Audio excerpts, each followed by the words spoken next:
Olá, boa tarde a todos. Muito obrigada por aguardarem. Vamos começar nossa videoconferência da Lojas Renner. Antes de iniciarmos, eu só gostaria de fazer um breve disclaimer. Esse webcast ele está sendo gravado e traduzido simultaneamente, e os slides dessa apresentação estão disponíveis no nosso site, na plataforma de webcast. Todas as perguntas elas devem ser feitas por chat através dessa plataforma.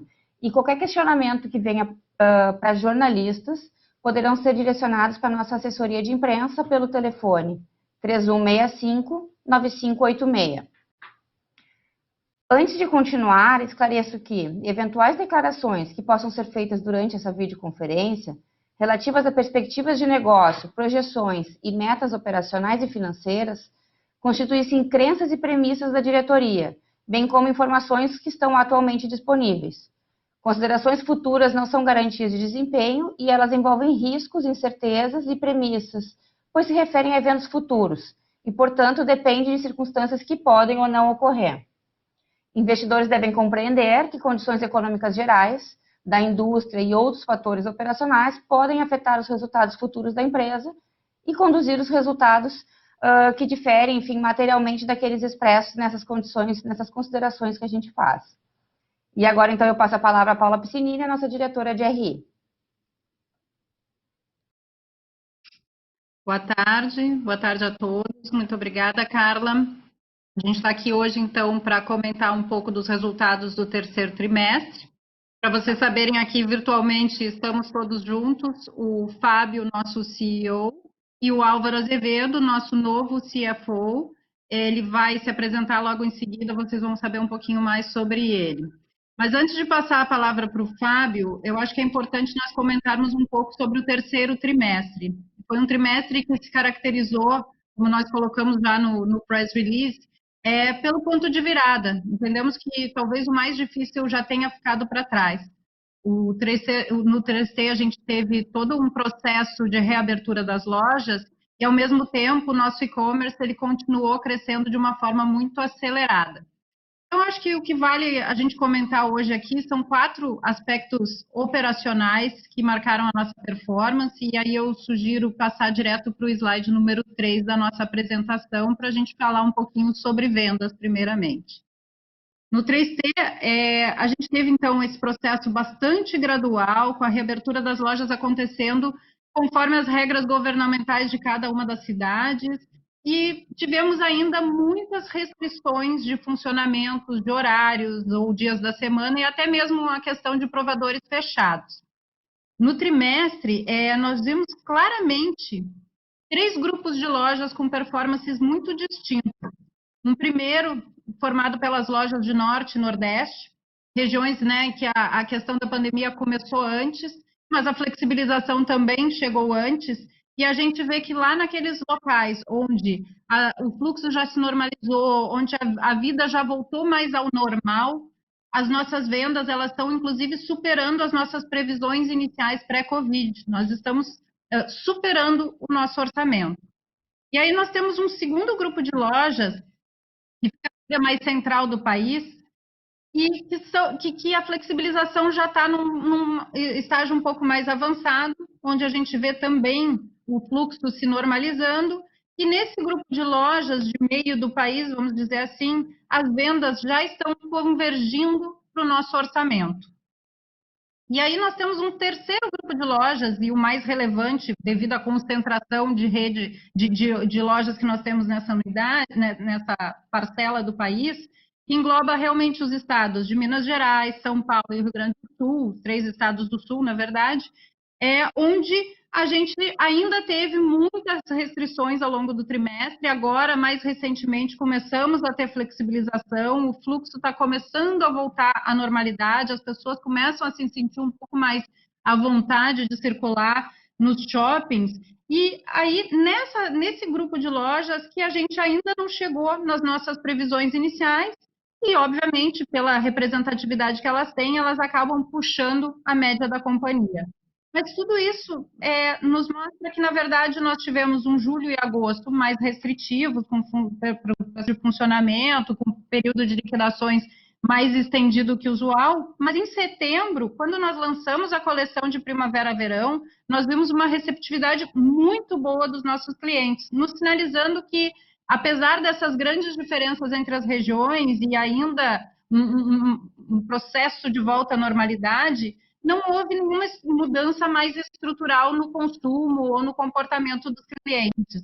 Quando a gente olha o mês de setembro especificamente, nós tivemos um bom desempenho de vendas, nós gradualmente fomos nos aproximando das nossas previsões iniciais de vendas, e isso é muito bom.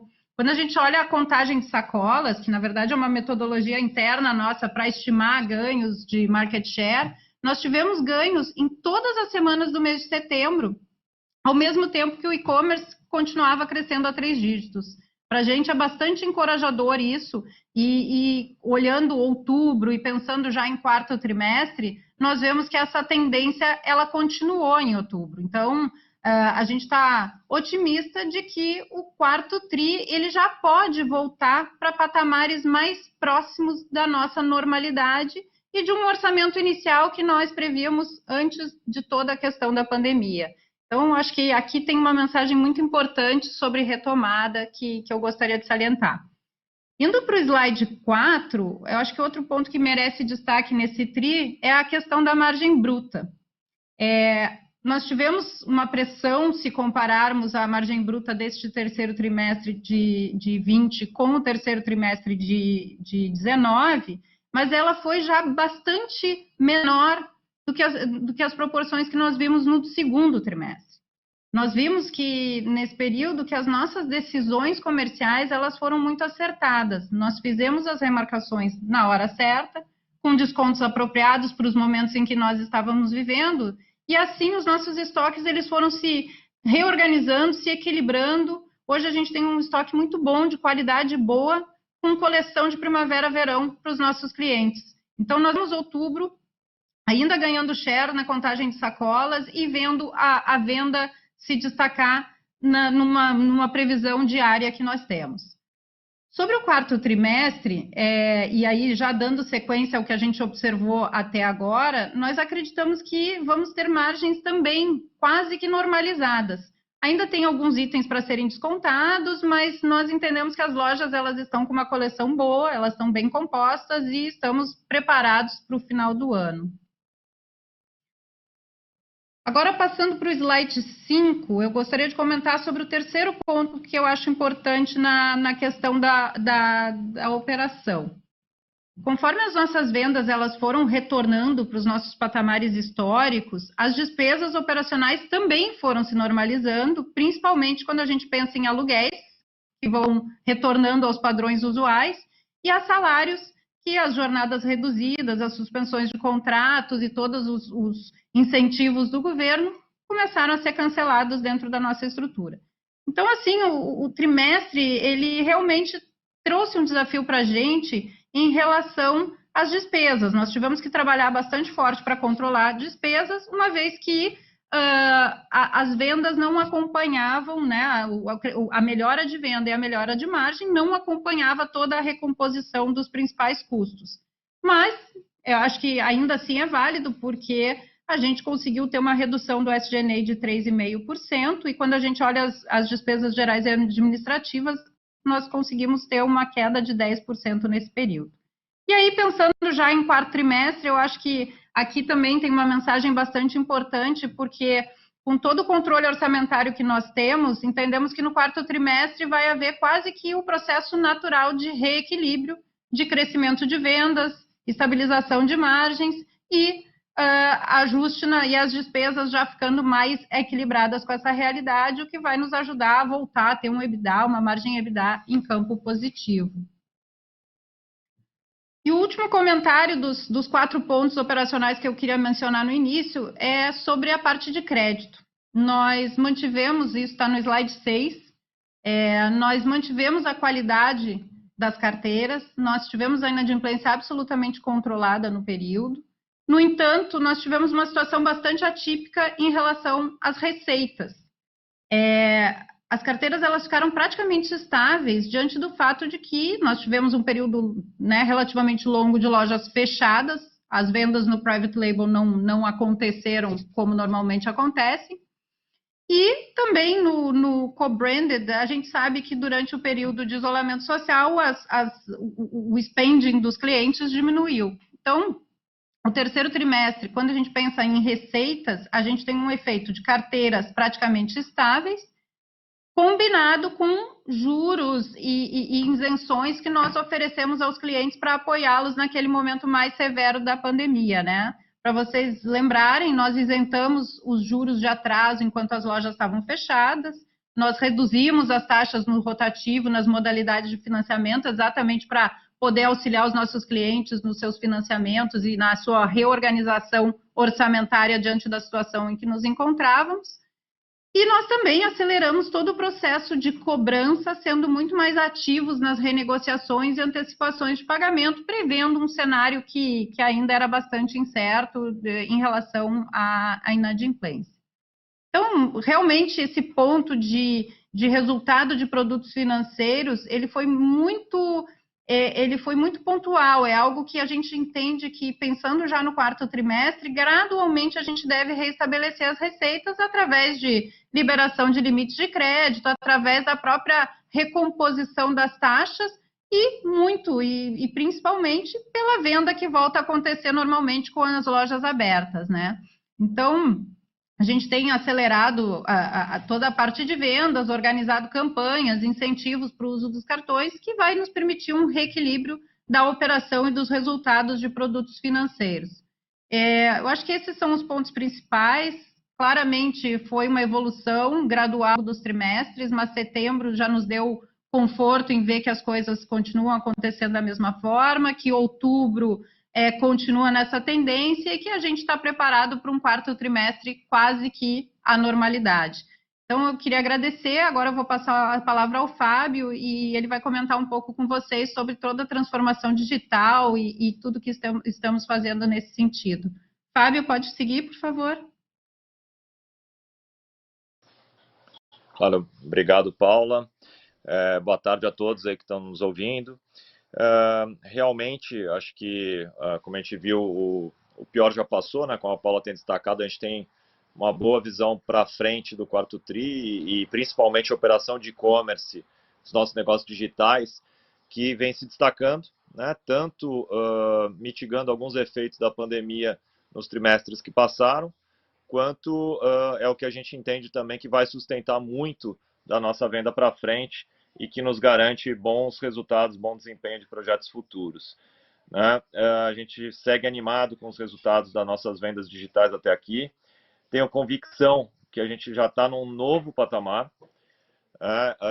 Algumas das iniciativas que estão em implementação agora, elas vão permitir que a gente continue crescendo em patamares bastante relevantes, mesmo, né, ao mesmo tempo que as vendas nas lojas físicas voltam a performar num cenário mais normal, né? A gente lembrando que nesse momento a gente está em torno de 93,5% da carga total de horas que a gente poderia ter disponível em lojas físicas, né? Ainda não temos 100% das lojas abertas, mas ainda com alguns gaps de horários ou dias de funcionamento. Fora, né, que algumas restrições de número de pessoas, então as lojas físicas elas tendem a melhorar a sua performance ao longo dos próximos meses e o e-commerce deve manter a sua performance mesmo com o full potential das lojas físicas atingindo um novo patamar. Uma das iniciativas, acho que uma das mais importantes aí que faz muita diferença é o Shipping from Store. O Shipping from Store permite que nós utilizemos o estoque de todas as lojas para atender tanto os pedidos do e-commerce, né, para enviar para as lojas, para enviar para a casa do cliente com um menor custo de entrega e um lead time mais curto também. Atualmente, nós estamos com cerca de 20% das vendas online, né, das vendas do e-commerce, sendo atendidas pelas lojas que estão fazendo esse serviço. Nós temos todas as lojas habilitadas, estamos concentrando em torno de 200 lojas esse envio. E na prática, a gente pode oferecer entregas mais rápidas, o que potencializa a venda online, principalmente de localidades mais remotas, e se traduz num importante diferencial competitivo, porque nós acabamos tendo um ponto de envio próximo a cada casa de cada cliente num país como o Brasil, que é um país de proporções continentais. Isso faz muita diferença. Além disso, né, nesses mesmos locais, todas as nossas lojas estão habilitadas para o retiro em loja, utilizando o estoque da própria loja, o que também faz com que o cliente possa buscar seu pedido em questão de horas em qualquer lugar do Brasil, né? Então, isso também é um relevante diferencial competitivo. Outra iniciativa que eu destaco e que está começando o nosso ramp-up agora é a Prateleira Infinita. Ainda está em piloto, nós temos um grupo de lojas que já subiram para a Prateleira Infinita e tem um enorme potencial na mesa, né? A gente entende, né, que a pandemia acelerou o processo de aprendizado dos clientes, tem muito mais gente comprando online, a gente teve uma mudança estrutural no período e o comportamento dos consumidores mudou radicalmente. A gente acelerou, provavelmente, o comportamento dos consumidores de 3 a 5 anos do que iria acontecer. E isso tem tudo a ver com os nossos planos de Omnichannel, de Omni Experience para os nossos clientes. A Prateleira Infinita, por exemplo, ela potencializa as nossas vendas online, pois aumenta muito, né, é muito considerável o aumento do sortimento e da profundidade dos itens que a gente disponibiliza para os clientes. Se a gente, para ter uma ideia, né, desse aumento, quando a gente pensa que em 2019 a gente tinha uma meta de ter mais de 1 milhão de peças disponíveis no estoque do online e a gente tinha dificuldade de bater essa meta, quando começou a pandemia, nós conseguimos disponibilizar com muito esforço mais de 1 milhão de peças disponíveis no estoque do online. Depois batemos a meta de mais de 2 milhões, mais de 3 milhões, estamos com mais de 5 milhões disponível, mas quando a gente fala que tem a Prateleira Infinita subindo todo o estoque da empresa disponível, nós estamos falando de uma ordem de grandeza de sair de 1 milhão de peças para 50 milhões de peças, né? Então, é todo o estoque da empresa disponível, o que aumenta consideravelmente a venda, diminui a ruptura e aumenta as margens, né? Então, esse é outro ponto muito importante aí da nossa venda online. Quando a gente fala sobre os projetos estruturantes, né, lembrando que as 3 principais pilares, né, dos nossos projetos estruturantes são a visão única dos clientes, o ciclo de vida do produto e o Omni, né? Na visão única dos clientes, a gente já teve um aumento de 9 pontos percentuais na base ativa de clientes. Já temos 67% das transações identificadas, que significam 75% do faturamento. Isso permitiu que a gente ampliasse toda a base de clientes para as campanhas, e a gente tem feito comunicações muito mais organizadas e otimizadas, com muito mais produtividade, maior engajamento dos clientes. Nas primeiras campanhas já tivemos, em comparação ao grupo de compra, aumento de visitas mensais, maior gasto médio, ampliação do número de itens e maior participação Omni. Lembrando também, né, que os clientes Omni têm um anual cerca de 3 vezes maior do que os clientes off ou online puros, né? O segundo projeto do ciclo de vida do produto, além da coleção inteiramente feita através do sistema de PLM, né, o nosso Product Lifecycle Management, com todos os fornecedores nacionais já integrados ao nosso sistema, concluímos nosso plano anual de ter 17% dos itens que são para as lojas sendo feitos através de uso de inteligência artificial.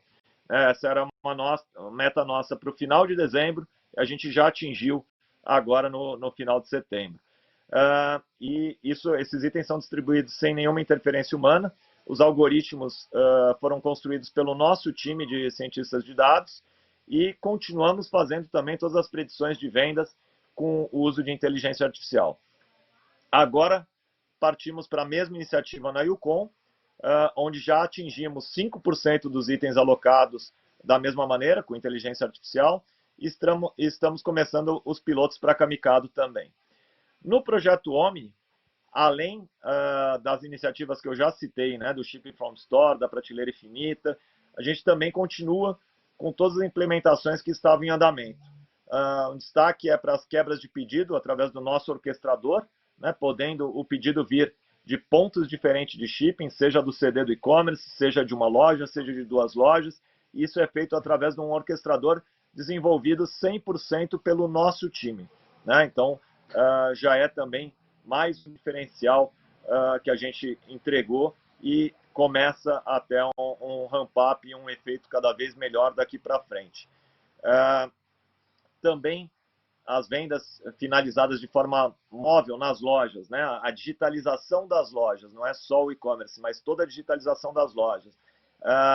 As vendas sem passar pelas ilhas de caixa já representam 20% do total, com evoluções importantes no Pague Digital. O Pague Digital é onde os clientes com cartão Renner podem pagar suas compras através dos seus próprios celulares, né? Então, nós temos caixas de autoatendimento, nós temos o próprio colaborador atendendo através do seu device, o cliente que não quer passar nem no caixa de autoatendimento, nem na fila do caixa, e temos também o próprio cliente podendo se autoatender no seu próprio device, no seu próprio smartphone.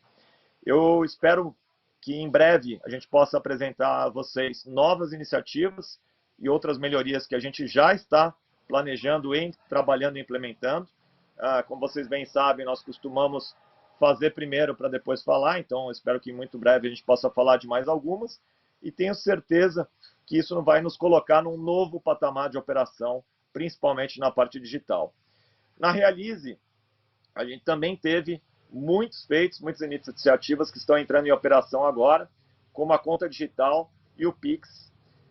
E temos ainda também um investimento no novo head para a operação da Realize, né? A gente vai poder até trazer eles aqui para conversar com vocês num outro momento, mas o Gustavo Maniero se juntou ao time há pouco mais de um mês, e a gente em breve traz ele aqui para apresentar para vocês. Eu falei um pouco sobre isso, mas gostaria também de destacar que além do Gustavo Maniero, né, assim como a Paula falou no começo, temos a chegada do nosso novo CFO, que já está há 60 dias conosco, que é o Álvaro.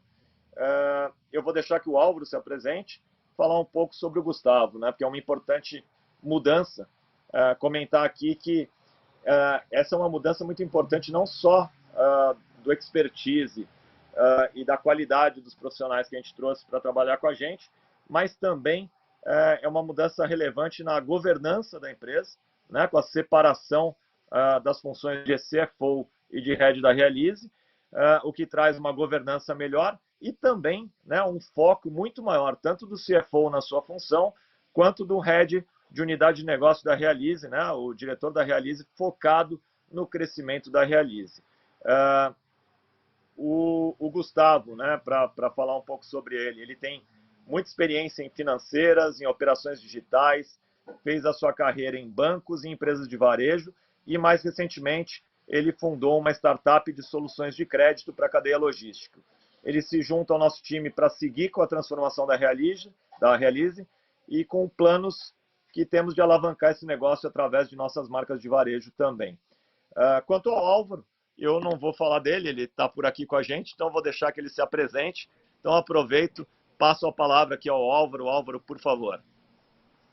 Ok, obrigado Fábio, obrigado Paula e obrigado a todos os aqui presentes hoje na nossa apresentação de resultados. Meu nome é Álvaro Azevedo, eu sou o diretor financeiro, administrativo e de RI das lojas Renner há 60 dias, como já mencionado pelo Fábio há pouco. A minha experiência profissional é de 37 anos na indústria financeira, bancos nacionais e transnacionais. Fui CFO e CEO do Banco Votorantim por cerca de 7 anos. Eu fui CFO do HSBC Bank em Brasil por 8 anos. CFO do HSBC Argentina por 3 anos. Tive passagem pelo HSBC Bank UK, Chase Manhattan Brasil, Citibank Brasil, entre outros bancos. Essa experiência da indústria financeira poderá ajudar no acompanhamento dos resultados da Realize, junto com o Gustavo, como o Fábio acabou de mencionar, o nosso novo CEO da financeira, e também na parte de análise de crédito. Agora, com essa segregação de funções, tendo o business com o seu CEO e um CFO corporativo no auxílio da gestão do negócio. Passando agora para o negócio de varejo per se, eu comento meus primeiros 2 meses na Renner e o que eu já pude perceber. Primeiramente, é uma empresa com valores corporativos muito fortes. Ela tem uma governança robusta, uma gestão organizada, com planejamento e com execução deste planejamento, né? E com uma visão única de suas principais características, tá? Muito orientada para a execução do seu planejamento.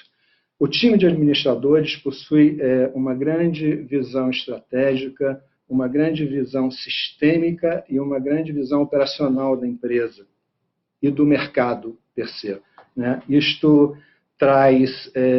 eles também carregam uma grande experiência do modus operandi, tanto do mundo físico, do varejo, quanto do mundo digital, e traz ao grupo um conhecimento completo do negócio, uma capacidade de execução com uma agilidade única. Vocês acabaram de escutar diversos projetos através do Fábio, já em andamento, que muito comprovam dessa observação que eu tive.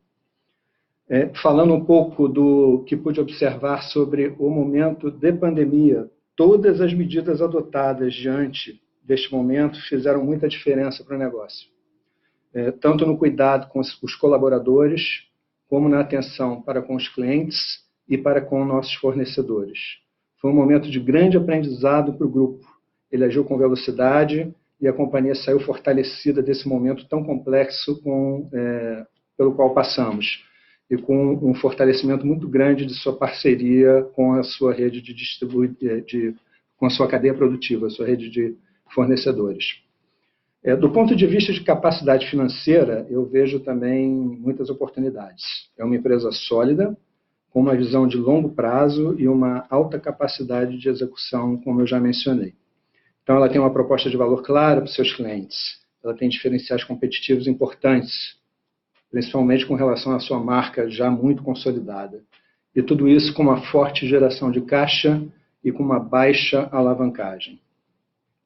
Dessa forma, eu penso que devemos seguir buscando uma estrutura ótima de capital para a empresa, eventualmente a partir de alavancagem financeira que nos permita continuar, patrocinar o crescimento da nossa rede de lojas, ao mesmo tempo que continuemos investindo nessa nossa transformação digital e nessa nossa oferta da proposta omnicanal. Nós temos em caixa atualmente em torno de 1,9 bilhão de reais e nossa dívida líquida está em torno de 1,1 bilhão. O nosso ratio de dívida líquida por EBITDA está em 0,8 vezes. E nossas obrigações para os próximos meses, com amortizações de dívidas tomadas ao longo da pandemia, serão honradas com bastante tranquilidade.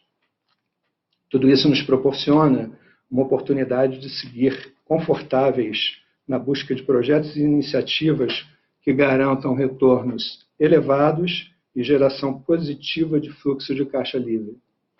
Temos também a oportunidade de seguirmos investindo na digitalização dos negócios e em buscar cada vez maior sinergia entre as marcas do varejo e a Realize, o nosso ecossistema cada vez mais diferenciado e atrativo para os nossos clientes.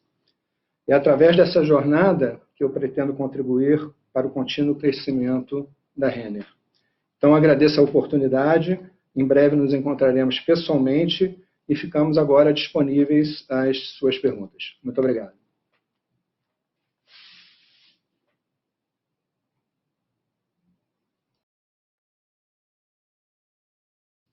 Estava falando com o microfone fechado. Muito obrigada, Álvaro. A gente inicia agora, então, a nossa sessão de perguntas e respostas. Eu já tenho aqui uma lista de algumas que chegaram para a gente. As primeiras que eu tenho são do Bob Ford, da Mary Lynch. Eu vou direcioná-las para o Fábio. Tá? Então, a primeira é, tendo em vista o sucesso do nosso e-commerce, como é que a gente está pensando a loja física, o papel dela e a própria planta, né, física da loja. A segunda está muito relacionada ao quanto que a pandemia está nos fazendo repensar sobre a questão de localização de lojas entre rua e shopping. E a terceira vem muito ligada a Camicado, né? Então, o quanto que da performance dela vem em função da pandemia, quanto que é de execução, né, do negócio, e como que a gente está pensando a Camicado para frente, longo prazo, expansão de lojas, lista de presentes, o online, etc. Bom, obrigado, Paula, obrigado, Bob, pelas perguntas. Acho que na questão, né, sobre a parte do online nas lojas físicas, né, o Ship from Store, ele ocupa um local na loja muito pequeno, né, a gente não precisa de um espaço muito relevante para fazer essa operação, é um espaço que a gente já tem nas lojas, né, lógico que a gente teve que reacomodar algumas, mas isso já foi feito em todas as lojas, já está preparado em todas as lojas, e lembrando que o nosso tipo de produto é diferente, né, de outros segmentos de indústria, que quando a gente fala de segmentos de indústria, que você tem produtos pesados ou que ocupam grandes espaços, esse ajuste às vezes é necessário ser feito na planta das lojas. Né? No nosso caso, onde a gente tem produtos leves, que ficam dobrados ou pendurados, e que, em geral, a maior parte do inventário de uma loja, né, do estoque de uma loja, está no salão de venda, essa reforma física ela não é necessária. A gente já fez a preparação das áreas de shipping em todas as lojas, todas estão habilitadas a operar, a gente concentra um número de 200 lojas para otimização de rotas, né, e de last mile, mas todas estão preparadas, tudo que precisava ser feito já foi feito, né, isso não influencia muito na operação da loja, até porque a maior parte do estoque está no próprio salão e a gente faz o picking, seja do estoque, seja do salão, de uma forma bastante segura, lembrando que a gente tem implementação já em todas as lojas do RFID, o que nos dá uma certeza muito grande do estoque que nós temos, ao contrário de outros players. Né? Sobre a tua segunda pergunta, Bob, sobre lojas de shopping e rua, acho que menos a pandemia, acho que tanto lojas de shopping quanto de rua, elas continuam sendo importantes, principalmente num país como o Brasil, e a gente tem diferenças não pela pandemia, a gente tem pelo tipo de cidade ou de localidade ou de região. Né? Então, cidades menores ou lojas de bairro, às vezes são importantes lojas de rua por conveniência, e grandes shopping centers ou bons centros comerciais continuam sendo importantes também. O nosso mix nos próximos anos, principalmente no próximo ano, ele tende a ter um volume de lojas de rua em cidades médias e menores, até pela freada que ocorreu nos últimos anos sobre a expansão de shopping centers. Mas isso já era uma coisa prevista até antes da pandemia, né? Então a gente teve um investimento muito forte em lojas de shopping. Quando teve o boom das aberturas de shopping center, nós acompanhamos isso, e tínhamos muitos projetos de lojas de rua em cidades médias e menores que estavam aguardando o momento ideal para entrarem. Né? Então, entramos nos projetos que tivemos de shopping que nos interessavam, ainda existem alguns que estão ocorrendo num número menor, mas ainda existem. Temos oportunidades em shoppings existentes que também aproveitamos no passado, e neste momento de pandemia voltam a surgir oportunidades em shoppings existentes que também nos interessam. E temos a linha de lojas de rua que também nos interessam, que eram projetos que estavam aguardando o momento correto, né, para não ter sobreposição de investimentos, e agora a gente retoma, né, a nossa velocidade de expansão aí para os próximos anos, mantendo os nossos targets para 2025. Sobre a terceira pergunta sua, sobre a performance de Camicado, o quanto vem da pandemia, o quanto vem de melhoria operacional, fica difícil eu te afirmar um valor exato, mas a tua pergunta é perfeita, vem dos dois. Né? Acho que tem sim uma melhoria de vendas vinda da pandemia, até porque as pessoas ficaram mais nas suas casas e resolveram investir nas suas casas. Então tem uma parte que é a indústria, o segmento como um todo foi beneficiado, e nós na Camicado também. Mas nos nossos acompanhamentos de mercado, a gente foi mais beneficiado do que alguns outros concorrentes. E aí isso a gente acredita a melhoria operacional da Camicado, que a gente já tinha citado outras vezes. Acho que a gente tinha um caso interno aqui para fazer, fizemos, né? Acho que o time da Camicado foi bastante reforçado, vem tendo um excelente desempenho. Acho que então parte do mérito é segmento, a parte que é acima do segmento, que vem sendo bastante relevante, é mérito do nosso time na Camicado, que vem fazendo um trabalho muito bom.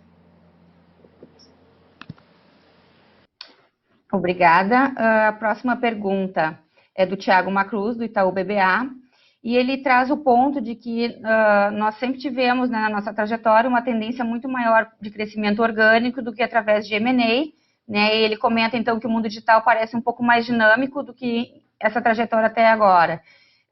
E se é possível imaginar, então, que M&A faça parte da estratégia, né, da Renner e entrar mais forte no mundo online. Eu acho que é essa, Fábio, para ti. Tá, obrigado, Carla, obrigado, Macruz. Bom, na verdade, nós estamos atentos sempre às oportunidades que fazem sentido para o nosso grupo, para a Renner, para o nosso ecossistema. Então, independente se é um crescimento orgânico, se é uma associação, se é uma parceria, se é um M&A, eu acho que independente disso, o que nos importa é se faz sentido, né? Fazendo sentido, nós sempre estaremos avaliando, mas tem que fazer sentido.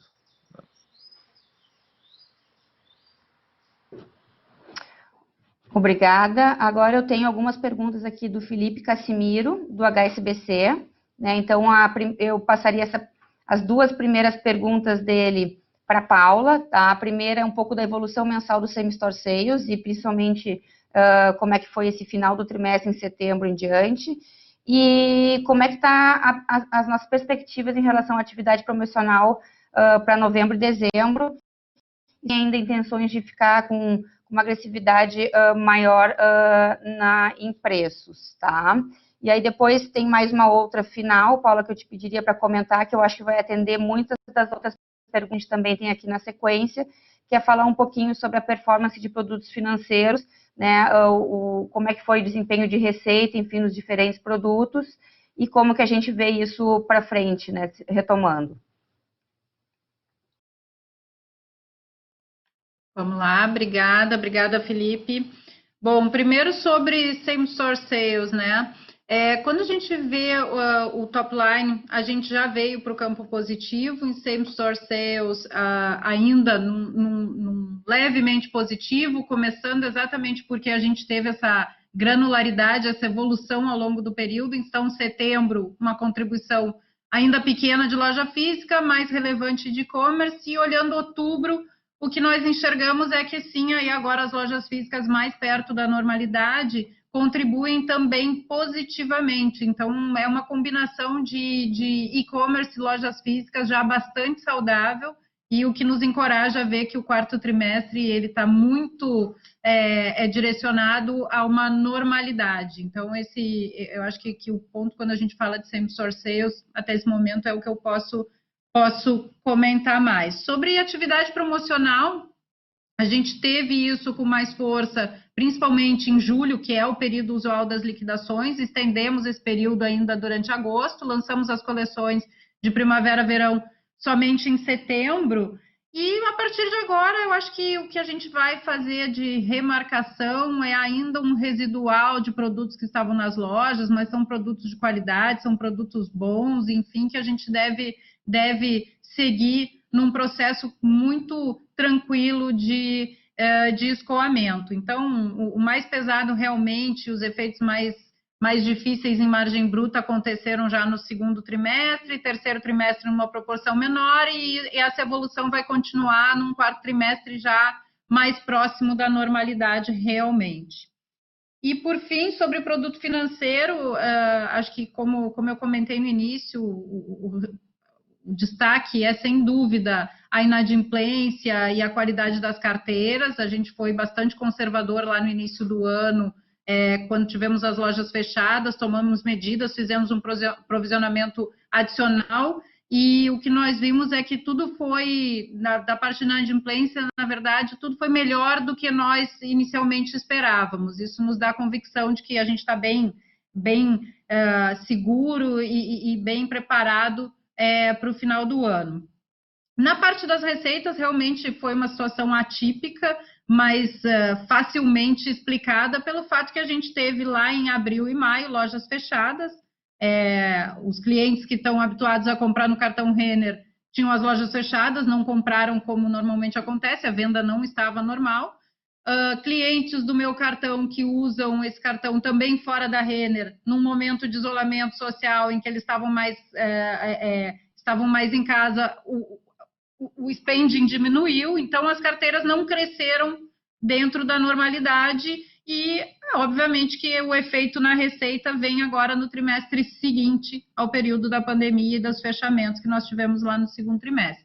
Então, acho que, de novo, é muito mais um período agora de recomposição no quarto trimestre, voltamos a ter as vendas dentro da normalidade, voltamos a ter a originação de crédito acontecendo como sempre acontece, temos as promoções, estamos fazendo todo o processo de reequilibrar as receitas e as carteiras para dar continuidade para a operação de crédito, como ela sempre foi rentável e no campo positivo.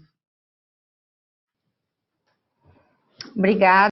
A próxima pergunta que eu tenho aqui é do Luiz Guanais, do BTG, e aí eu acho que, enfim, ela vem um pouco na sequência da margem bruta e entrando um pouquinho mais para a margem EBITDA, comentar um pouco nesse processo todo de recuperação de fluxo em loja, né, e da normalização dos estoques, como é que a gente, né, como é que a gente está vendo tudo isso se comportando e se o e-commerce deveria continuar sendo um fator de pressão nessa composição. Então, eu levaria um pouco, talvez, para o Fábio, e aí, enfim, se a Paula também quiser complementar. Bom, obrigado, Carla, obrigado, Luiz. Não, na verdade, acho que as pressões em margens, elas vêm de um ambiente concorrencial que não tem estoques tão ajustados como os nossos, né, independente do canal de vendas. Eu acho que, ao contrário, as vendas no online vêm sendo bastante saudáveis, né, num ritmo de margem muito melhor do que a gente costumava ver anteriormente, onde a gente vem menos sofrendo em relação aos históricos no online. A gente teve uma queda mais forte, como a Paula citou, nas margens no segundo e no terceiro TRI, principalmente no segundo, um pouco no terceiro, e agora as margens tendem a vir subindo, até porque a gente tem estoques mais enxutos e novos do que a maior parte da concorrência, né? E isso traz, mesmo num ambiente mais agressivo concorrencialmente, uma oferta de tipos de produtos que os concorrentes não têm, né? E nisso você não tem essa concorrência tão forte, o que ajuda, né? Se por um lado você tem que acompanhar uma promoção ou outra, por outro lado nós temos diferenciais competitivos em relação a novas que o nosso time conseguiu desenhar, desenvolver, produzir com muita agilidade, e toda a nossa cadeia também produzir com idade, e que nos colocam num patamar diferencial em relação a alguns concorrentes, né? Então isso deve a nossa estimativa é que ajude a ter um ambiente melhor aí no quarto TRI, não só de vendas, mas também de margens, tanto bruta quanto o EBITDA. Lógico, ainda não num patamar como a gente mente, mas em vendas já começando a convergir, né? E em margens também chegando mais próximas ali do que seria um cenário normal ali, principalmente no final do quarto TRI. Obrigada, Fábio. Eu tenho aqui duas perguntas da Irma Sgars, do Goldman Sachs. Eu diria que a primeira dela foi agora já respondida, e a segunda está muito relacionada às despesas, né? Então, ela queria entender um pouquinho mais sobre o aumento no gasto com promoções e serviços terceirizados, e também, enfim, entender um pouco dos pontos em despesas que mais impactaram o TRI e como que essas linhas vão se comportar para frente. Essa aqui, Paula, para ti, por favor. Bom, quando a gente fala em despesas, é lógico que quando a gente olha a parte de despesas com vendas, elas vão se reajustando conforme as vendas vão voltando também à normalidade. Na parte de despesas gerais e administrativas, enquanto a gente teve um menor nível de operação em loja, é óbvio que isso acabou colaborando no sentido da questão logística, que é uma conta importante, né? Um gasto importante que nós temos.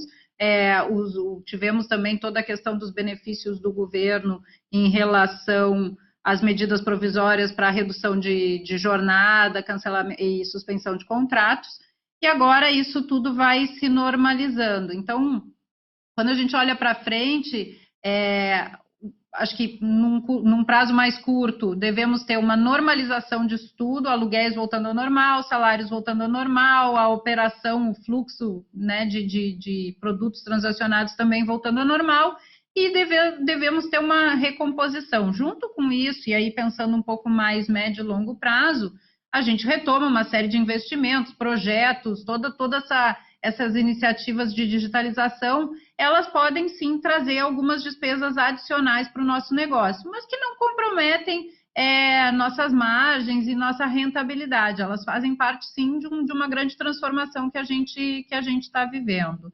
Não sei se precisa de algum complemento, Carla, mas eu acho que esse é o ponto mais importante para a gente comentar nesse momento. Tá ótimo. E aí eu tenho aqui uma pergunta do Gustavo Oliveira, do BS, querendo entender um pouco do que é o impacto do Corona Voucher para a gente nas nossas vendas. A gente entende que é um ponto, enfim, relevante nesse contexto todo. Paula, ou Fábio, na verdade, eu acho. Obrigada. Bom, Gustavo, eu acho que não se pode negar que o Corona Voucher injetou muito dinheiro na economia, né? Acho que foi uma das maiores injeções de dinheiro que a gente teve em nosso país. Isso com certeza traz um impacto em todos os segmentos, mas a gente entende que não foi o nosso segmento mais beneficiado por isso, né? Acho que tiveram outros segmentos que tiveram mais fortalecidos com esse aporte financeiro. Mas, lógico, acho que todos tiveram isso. O que a gente enxerga para frente é que a política de desacelerando isso de forma gradual, ao mesmo tempo que gradualmente a economia retoma, mitiga muito qualquer efeito negativo de uma tirada abrupta, né? Uma retirada abrupta do benefício. Então, um pouco por não termos sido os mais beneficiados, outro por ser uma retirada gradual e outro pela gradual retomada da economia também, que a gente já vê em muitos segmentos, até falta de matéria-prima, quer dizer, a economia ela poderia até estar mais pujante, né, se tivessem todos melhores preparados. Acho que isso tende a mitigar bastante qualquer efeito negativo na saída do benefício. Tá certo. Eu tenho aqui pergunta do Joseph Giordano, do JP Morgan. Tem uma sequência aqui de perguntas. Eu vou pegar a primeira e direcionar para o Álvaro, que ele quer entender um pouquinho mais como é que, dos savings que foram feitos durante a pandemia, das iniciativas tomadas, o que pode ser levado adiante para os próximos trimestres, dentro de um novo normal.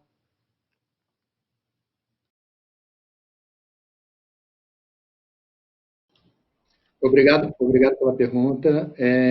Nós temos que pensar que a Renner é uma empresa que ela já trabalha há muito tempo com um grande rigor na sua gestão eficiente de custos.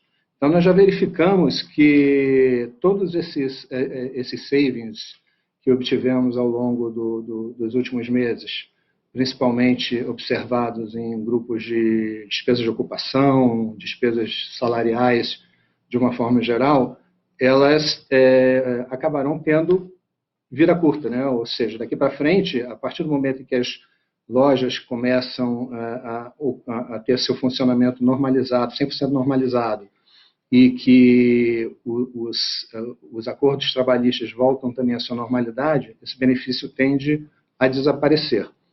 Então, dado que já existe, sempre existiu essa gestão eficiente de custo dentro da empresa, não deveremos ter ganhos significativos repetidos para o futuro. Algumas coisas, eventualmente, acontecerão, né? Então, aprendeu-se muito, por exemplo, com toda essa cultura de home office. Então, há gastos eventuais associados a isso, como viagens, deslocamentos, ou alguns gastos relativos a instalações que poderiam até ser e deverão ocorrer como saving para o futuro. Mas não, dada a já existência dessa eficiência dentro da empresa, nós não podemos esperar assim grandes ganhos. O que vai acontecer é a natural recuperação da receita e aumentando a eficiência via receita daqui para frente. Obrigada. Seguindo aqui nas outras questões do Joseph, eu gostaria de passar essa para o Fábio, e a seguinte também, que é comentar um pouquinho, né, dentro dos projetos estruturantes, como é que a gente está pensando o papel da Realize e a digitalização dela e o relacionamento com o cliente. E também para evoluir um pouquinho mais sobre o marketplace da Camicado, como é que está, enfim, a participação e como é que vem avançando. Obrigado, Carla. Obrigado, Joseph. Acho que as duas perguntas se unem, né? Acho que tanto a Realize quanto o próprio marketplace da Camicado tem papéis relevantes no nosso ecossistema, né, no grupo. Acho que a Realize, ela histórica, né, tem uma preço muito bom aos clientes da Renner e que pode ser melhorado, né? A gente pode ter produtos, né, de forma consciente, como a gente sempre fez, que vão, né, trazendo também outras formas de receita para o grupo, né, compensando a pressão de margens que com certeza todo o mercado tende a ter. Né? Então, a gente tem mais produtos que podem ser ofertados e melhores serviços e produtos para os clientes da marca Renner. Assim como nós temos muito a fazer ainda na Realize, na Camicado, né? Que ela pode ser muito melhor suportada pela Realize, o que traz melhores produtos e serviços aos nossos clientes, o que pode otimizar as vendas da Camicado e também alavancar receitas da Realize. Assim como na própria Yukon também. Né? Temos várias iniciativas em andamento, a própria carteira digital e outras formas, né? Lista de crédito, a gente tem várias formas de trabalhar, próprio financiamento das vendas, né, dos clientes de Camicado e Yukon, dentre outras coisas, né, que podem e devem ser feitas dentro do nosso core business e que já a gente está até atrasado nisso. Acho que a entrada do Gustavo nos ajuda a acelerar isso e a Realize tende a ser, além de uma empresa com mais fontes de receita, o que mitiga muitos riscos, né, das margens e traz de uma forma sustentável, né, valores aí para o futuro. Mas, além disso, ela é uma base de ganha-ganha para todas as empresas do grupo. Né? E aí, quando a gente fala de marketplace de Camicado, as coisas se unem, né? Porque a própria Realize pode fomentar também a venda dos próprios sellers da Camicado, né? Que também trazem, né, uma receita tanto para a Camicado quanto serviços que podemos prestar no futuro ao seller. Então, marketplace de Camicado é um acelerador do nosso ecossistema, Realize é uma base, uma pista, é um acelerador do nosso ecossistema, e acho que temos muita coisa ainda por fazer, que conforme as coisas vão se concretizando, a gente vem trazendo para vocês aqui. Ótimo, Fábio. Eu tenho mais uma aqui para você, é do Richard Cathcart, do Bradesco BBI. Ele pergunta muito sobre o cliente Omni, né? Que ele enfim, é super importante para a gente em termos de receita e frequência, e ele gostaria de entender um pouquinho de como que a gente está se estruturando para atender esse cliente, se a gente, né, como que internamente a gente se organiza para cuidar dele, para retê-lo, enfim, para fazer esse relacionamento. Obrigado, Carla. Obrigado, Richard. Acho que tem toda a razão, Richard. É um cliente extremamente importante, todos são, mas a tendência é que quase todos os clientes eles se transformem em clientes Omni, né? Porque a vida é Omni, não tem essa divisão de físico e online, e você ter uma prestação de serviço, né? Uma Omni Experience para o cliente, né? Uma experiência conjunta, integrada, faz sentido. Né? E por fazer sentido, é que o spend anual dos clientes Omni é maior do que os outros, né? Porque você tem uma prestação de serviço mais fluida, com mais conveniência, que o cliente pode pesquisar, comprar, retirar, receber, da forma que ele quiser, onde quiser, como quiser, quando quiser, e é por isso que acabam comprando mais, né? Porque faz sentido. Então, a forma de reter, né, é cada vez mais ter mais ferramentas Omni, cada vez mais ter mais serviços, né, cada vez mais encantar no mundo digital, encantar no mundo integrado, encantar no Omni, né, com produtos melhores, serviços melhores, menor lead time, né, e, ao mesmo tempo, né, comunicação com esses clientes de forma cada vez mais granular. Né? A gente se comunicava antes com grandes grupos, depois com grandes clusters, agora com clusters menores, até a gente chegar numa comunicação realmente one-on-one, que toda essa base de dados tratados via LGPD, né, que é uma coisa que a gente também foi muito mais avançado do que todos, a gente consegue se comunicar melhor, entender melhor, prestar o melhor serviço, o melhor produto e aí reter realmente esse cliente de forma omni, que a tendência é que em alguns anos quase que a totalidade dos clientes sejam omni. Tá certo. Eu tenho aqui uma pergunta da Daniela Bretauer, da Eleven, que ela traz um pouco da relevância da Black Friday para o nosso negócio e como que nós estamos nos organizando para o evento. Por favor, Fábio. Bom, obrigado pela pergunta também. A Black Friday, ela é, no nosso segmento, ela é mais importante no online, né? Então, ela acaba tendo uma importância esse ano ainda maior, porque a participação do online, ela subiu de forma exponencial. Então, nós estamos nos preparando já há alguns meses para esse evento. A gente imagina continuar, né, com o mesmo percentual de crescimento, nas mesmas bases de crescimento que a gente vem tendo nos últimos meses, só que num valor absoluto muito maior. Né? Então, até para ter noção, em todas as nossas marcas, a gente bateu nossos recordes já de venda de Black Friday em datas que não eram de evento. Né? Então, a expectativa para a venda da Black Friday ela é bastante positiva, né? Para o online principalmente. Nós temos tanto estoques já preparados para esse momento, quanto são estoques mais promocionados, quanto estoques também comprados para esse momento, com boas margens, comprados em grandes quantidades. Né? Então, isso a gente se preparou bastante ao longo do ano. Para as físicas, em geral, nos últimos anos, a participação era menor, era menos relevante no nosso segmento. No ano passado já teve um pouco melhor. Esse ano a gente tem uma preparação diferente do ano passado, onde a gente estende um pouco mais o período, até para ter uma segurança maior para os clientes, evitar grandes aglomerações. Né? Então a estratégia ela tanto foi feita pensando no comercial, quanto feita pensando também na segurança das pessoas. Né? Então acho que a gente também tende a ter um bom desempenho nas físicas também. Tá certo. Eu tenho aqui algumas questões do Andrew Rubin, na verdade, praticamente todas aqui já foram de alguma forma respondidas nas anteriores, mas aproveitando até um pouco do contexto que a gente estava aqui e também do que já se comentou de margem bruta, eu acho que só colocar um pouquinho mais de como que a gente está vendo o ambiente competitivo, o ambiente promocional em geral agora no mercado, tá? Eu vou passar essa então, Paula, por favor.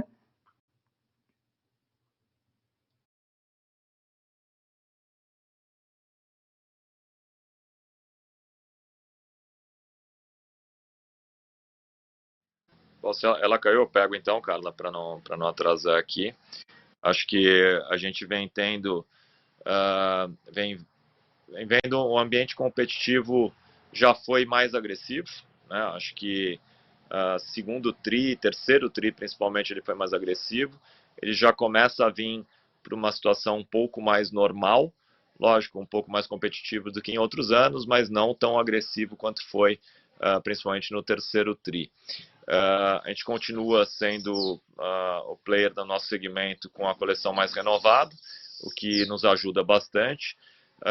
Temos, né, um bom preparo, tanto de itens, por exemplo, para essa época mais promocional do mês de novembro, quanto para os estoques de Natal.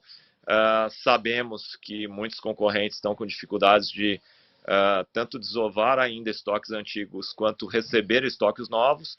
Nós já estamos com os nossos estoques dentro do nosso normal, né, de estoque, da idade dos estoques, e além disso, temos garantido todo o nosso recebimento né, de estoques, tanto para o evento de novembro quanto para o evento de dezembro também.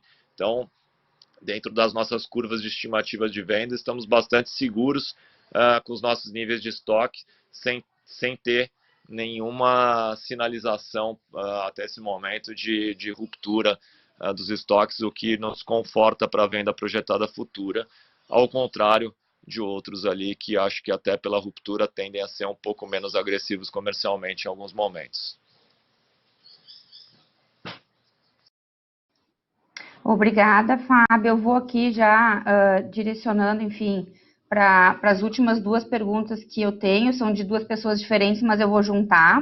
Tá? Então, uma é da Gabriela Chiarini, da SFA Investimentos, e a outra era uma pergunta que estava pendente ainda aqui do Felipe Cassimiro, do HSBC, que estão relacionadas dentro da digitalização. Então, Fábio, se você puder comentar um pouco mais de como é que funciona o Fashion Delivery e as primeiras percepções que a gente tem dessa iniciativa, e também um pouco mais sobre a estratégia de digitalização e de crescimento online para a Yukon.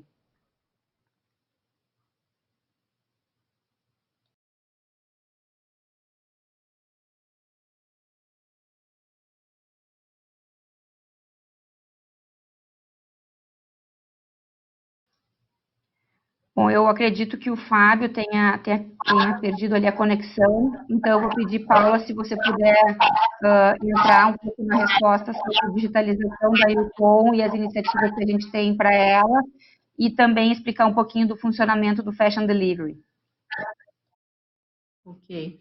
Bom, sobre a Yukon, eu acho que também dos avanços que a gente teve durante o período de pandemia foi que a gente teve uma integração muito maior entre as unidades de negócios. Então, assim, se em algum momento mais inicial da nossa digitalização a gente começava os processos pela Renner e aí depois seguíamos para as outras marcas, durante esse período agora nós juntamos muito mais forças e começamos a trabalhar de uma forma muito mais integrada. Então, muitas das iniciativas que foram implementadas na Renner, seja o drive-thru, seja a venda por WhatsApp, retiro em loja, ship from store, alocação de itens sem interferência humana, usando a inteligência artificial, tudo isso que a gente está fazendo, a gente está também replicando nos outros negócios. Obviamente que a Camicado ela tem um tipo de produto diferente, então não necessariamente a gente consegue fazer na mesma velocidade ou no mesmo momento, mas